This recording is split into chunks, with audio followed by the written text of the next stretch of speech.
দক্ষিণ এশিয়ায় ভারতের মোড়লগিরির জবনিকাপাত, আড়ালে যা হচ্ছে।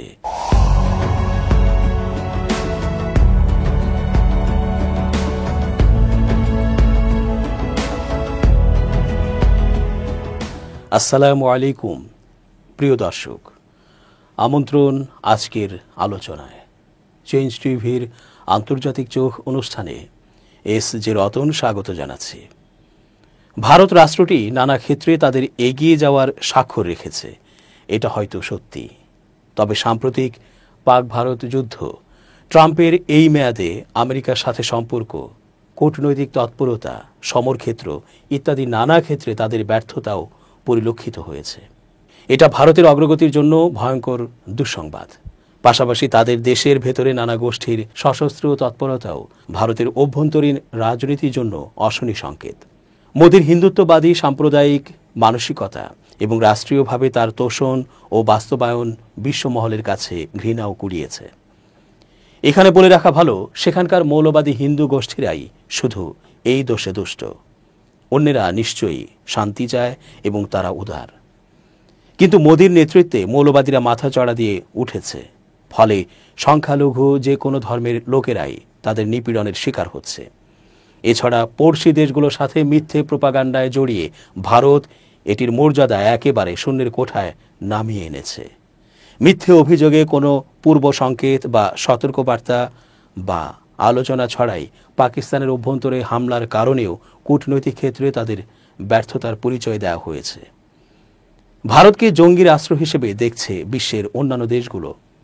ফলে ভারতের যে একটা উন্নতির দিকে এগিয়ে রাষ্ট্রের স্ট্যান্ডার্ড মান ছিল, তা নেমে মাটিতে গড়াগড়ি অবস্থা এখন। এই অঞ্চলে ভারতের ইসরায়েল হয়ে ওঠার খায়েশ ধুলোয় লুটোপুটি। ইসরায়েল যেমন বিশ্বের অন্যান্য দেশগুলোর কাছ থেকে তীব্র ঘৃণা পাচ্ছে, একইভাবে ভারতও পাচ্ছে।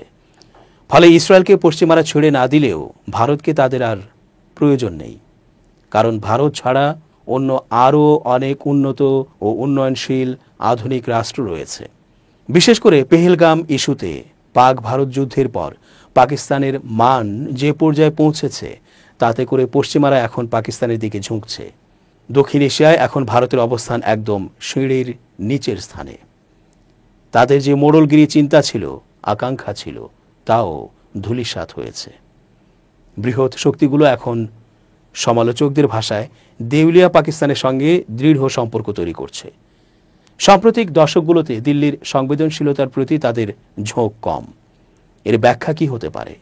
এটা কি শুধু ট্রাম্পের জন্যই, নাকি ভারতের পররাষ্ট্রনীতির ভুলের সঙ্গে সম্পর্কিত? এটা কি কেবল ভূ রাজনৈতিক পরিবর্তন, যা ভারতের নিয়ন্ত্রণের বাইরে? এরকম একাধিক প্রশ্ন সামনে আসছে। গেল বৃহস্পতিবার দ্য প্রিন্টের এক মতামতে নয়াদিল্লি ভিত্তিক think tank council for strategic and defence research CSDR এর একজন ফেলো সিদ্ধার্থ রায়মেধি এই প্রশ্ন তুলেছেন। এই প্রশ্নের পর তিনি বলেন, বিশেষজ্ঞরা মনে করেন ওপরের সবগুলোই সঠিক, কিন্তু এর নেপথ্যেও অন্তর্নিহিত কারণ রয়েছে, যার জেরে আজ ভারত বিশ্বে তার ভূ রাজনৈতিক স্থান হারাতে বসেছে। ভারত প্রায় নিখুঁত ভূ রাজনৈতিক অবস্থান থেকে এখন একটি অচল অবস্থার মধ্যে দিয়ে যাচ্ছে।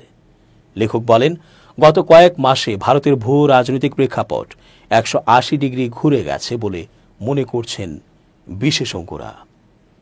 মাত্র 3 বছর আগে সমস্ত বৃহৎ শক্তির আশীর্বাদ পুষ্ট থাকার পরও ভারত এখন চীন পাকিস্তান জোটের কৌশলগত আক্রমণের শিকার। পাশাপাশি চীন ও মার্কিন যুক্তরাষ্ট্রের অর্থনৈতিক জাঁতাকলের মধ্যে পড়েছে ভারত। সাংহাই কোঅপারেশন অর্গানাইজেশন এবং কোয়াড উভয় গ্রুপেই ভারত রয়েছে। রাশিয়ার সঙ্গে ঐতিহাসিক সম্পর্ক বজায় রাখার পাশাপাশি মার্কিন যুক্তরাষ্ট্রের সঙ্গে কৌশলগত সম্পর্ক বৃদ্ধি করতে সক্ষম হয়েছে ভারত। রাশিয়া ইউক্রেন যুদ্ধের পর রাশিয়ার তেল ক্রয়কে ভারতীয় কূটনৈতিক দক্ষতার প্রমাণ হিসেবে দেখা হয়েছিল। অনেকে মনে করেছিলেন ভারত ভারসাম্য বজায় রেখে চলছে। তবে সাম্প্রতিক মাসগুলোতে পরিস্থিতি অনেকটাই বদলেছে। রাশিয়ার সঙ্গে ভারতের জ্বালানি ও সামরিক সম্পর্ক নিষেধাজ্ঞা সহ নিয়ে ট্রাম্পের একের পর এক অভিযোগ সামনে আসছে। কৌশলগত ও অর্থনৈতিক বিভিন্ন বিষয়ে ভারতের উদ্বেগের প্রতি চীনের ক্রমবর্ধমান অবহেলাও লক্ষণীয়। নিবন্ধে সিদ্ধার্থ রায়মেধি আরও বলেন, ভারত এখন তার পছন্দের সুইট স্পট ছাড়াই ভূ রাজনৈতিক বাস্তবতা অতিক্রম করতে পারছে। এটি একটি আমূল পরিবর্তন যা দিল্লির অনেক মূল পররাষ্ট্রনীতিকে বদলে দিয়েছে। কয়েক দশকের মধ্যে প্রথমবারের মতো দিল্লি এমন এক ভাঙাচোরা বিশ্বের মুখোমুখি হচ্ছে যেখানে বৃহৎ শক্তিগুলো ভারতকে নিয়ে খুব একটা আগ্রহ দেখাচ্ছে না, বরং তারা স্বল্পমেয়াদী কঠোর দৃষ্টিভঙ্গিতে বেশি আগ্রহ দেখাচ্ছে। এটি কেবল ভাগ্যের একটি স্বল্পমেয়াদী পরিবর্তন নয়, বরং পরবর্তী দশক বা তারও বেশি সময় ধরে বিভিন্ন আঙ্গিকে এটি একটি প্রধান প্রভাবশালী যুগের ধারার সূচনা করতে পারে। পাকিস্তান ও চীন যখন গভীর সামরিক সহযোগিতার দিকে এগিয়ে যাচ্ছে, তখন এই প্রবণতা পূরণের জন্য ভারতকে বহিরাগত বন্ধু এবং অংশীদারদের ওপর নির্ভর করতে হিমশিম খেতে হবে। পাকিস্তানের দ্রুত ট্যাঙ্ক, জেট, কামান, ড্রোন ও জাহাজ মোতায়েন করার সঙ্গে সঙ্গে ভারতকেও অনুন্নত প্রতিরক্ষা শিল্পকে জোরদার করতে হবে। অবিলম্বে পরিবর্তন আনতে হবে। ভারতের কিছু অবিবেচক ও কপমণ্ডক সিদ্ধান্ত তাদের ধ্বংসের কারণ। কাশ্মীর নিয়ে লেখালেখির ওপর আরও কঠোর পদক্ষেপ নিয়েছে ভারত সরকার। কাশ্মীর নিয়ে লেখা 25টি বই নিষিদ্ধ করেছে নয়াদিল্লি। নিষিদ্ধ ঘোষিত বইগুলোর মধ্যে বুকার পুরস্কারজয়ী ভারতীয় লেখক অরুন্ধতী রায়ের বইও রয়েছে। বৃহস্পতিবার এক প্রতিবেদনে এই তথ্য জানিয়েছে ভারতীয় গণমাধ্যম হিন্দুস্তান টাইমস। গণমাধ্যমটি জানিয়েছে, বুধবার জম্মু ও কাশ্মীরের দিল্লি শাসিত স্বরাষ্ট্র দপ্তর 25টি বই নিষিদ্ধ ঘোষণা করেছে। এসব বইকে সন্ত্রাসবাদকে গৌরবান্বিত ও ভারতের বিরুদ্ধে বিচ্ছিন্নতাবাদে উস্কানিমূলক বলে অভিযোগ তোলা হয়েছে। এসব বইয়ের লেখকরা ভারতের, কাশ্মীরের ও আন্তর্জাতিকভাবে পরিচিত ব্যক্তিত্ব। নিষিদ্ধ তালিকায় থাকা গুরুত্বপূর্ণ কিছু বই হল অরুন্ধতী রায়ের আজাদি, এজি নুরানির দ্য কাশ্মীর ডিসপিউট 1947 থেকে 2012, ভিক্টোরিয়া স্কোফিল্ডের কাশ্মীর ইন কনফ্লিক্ট এবং ক্রিস্টোফার স্নেডেনের independent Kashmir. Sumantra Bose, Hafsa Kanjwal, Anuradha Bhasin, Radhika Gupta, SR Batool, Athar Zia, Pankaj Mishra, Haley Duschinski, Mona Bhan, Piotr বালসেরোভিচ এবং আগ্নিসজাকা কুশেভস্কার বইও নিষিদ্ধের আওতায় পড়েছে। ভারতীয় কর্তৃপক্ষ জানিয়েছে, এই বইগুলো নিয়ে অভিযোগ ভুক্তভোগী ব্যক্তির সংস্কৃতি এবং সন্ত্রাসবাদীদের বীর বানানোর ধারা তৈরি করে, যা ইতিহাসকে বিকৃত করে এবং সেনাবাহিনীকে অপমান করে, উগ্রপন্থা বাড়ায়। এসব বইকে দেশের সার্বভৌমত্ব ও অখণ্ডতার জন্য হুমকি বলেও উল্লেখ করা হয়। 2023 সালের ভারতীয় নাগরিক সুরক্ষা সহিংসতা আইনের 98 নম্বর ধারা অনুযায়ী এই বইগুলো বাজেয়াপ্ত করার নির্দেশ দেওয়া হয়েছে। এই নিষেধাজ্ঞা নিয়ে প্রতিক্রিয়া জানিয়ে হাফসা কাঞ্জওয়াল বলেন, কাশ্মীর নিয়ে যারা গবেষণা করেছেন তাদের কাছে এটা অবাক হওয়ার কিছু নয়। তিনি বলেন, ভারতের দীর্ঘ দখলদারি আচরণ শুরু থেকেই তথ্য নিয়ন্ত্রণের চেষ্টা চালিয়ে আসছে, আন্তর্জাতিক সম্প্রদায় এবং কাশ্মীরবাসী দুপক্ষের কাছেই। তার নিজের বই colonising Kashmir, state building under Indian occupation এটাও নিষিদ্ধ হয়েছে। The untold story of Kashmir after article 370 বইয়ের লেখক অনুরাধা ভাসিনও সরকারের অভিযোগ প্রত্যাখ্যান করে বলেন, সব বই গবেষণালব্ধ, একটিও সন্ত্রাসবাদকে গৌরবান্বিত করে না। সরকারের মিথ্যা আখ্যানকে চ্যালেঞ্জ করলেই যদি ভয় হয়, তাহলে সেই ভয়ই অনেক কিছু বলে দেয়। গত কয়েক মাস ধরেই জম্মু ও কাশ্মীরে বইয়ের দোকানে হানা, বই বাজেয়াপ্ত করার মতো পদক্ষেপ নিচ্ছে ভারতীয় কর্তৃপক্ষ।